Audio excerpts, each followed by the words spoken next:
પૃથ્વીને મળ્યો બીજો ચંદ્ર. વિજ્ઞાનીઓએ નામ આપ્યું 2025 PN7. શું તમને ખબર છે? હવે પૃથ્વી પાસે માત્ર એક નહીં પણ બીજો ચંદ્ર પણ છે. હવાઈ યુનિવર્સિટીના ખગોળશાસ્ત્રીઓએ નવી શોધ કરી અને તેને નામ આપ્યું છે 2025 PN7. આ લઘુગ્રહ પૃથ્વીની ભ્રમણકક્ષાના માર્ગમાં રહીને ફરી રહ્યો છે ગોળ ગોળ. નાસાએ પણ આ શોધને સત્તાવાર રીતે આપ્યું છે સમર્થન. આ બીજો ચંદ્ર આશરે 52 ફૂટ લાંબો, એટલે જાણે મોટી બસ જેટલું. વૈજ્ઞાનિકો કહે છે કે એ પૃથ્વીને નહીં પણ સૂર્યને પરિક્રમણ કરે છે, પરંતુ એ પૃથ્વીની નજીક રહીને તેની સાથે ફરતો રહે છે, એટલે તેને કહેવામાં આવે છે ક્વાસી મૂન.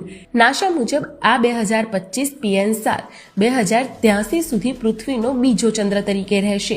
ત્યારબાદ એ ધીમે ધીમે તેની કક્ષા છોડીને દૂર ચાલ્યો જશે.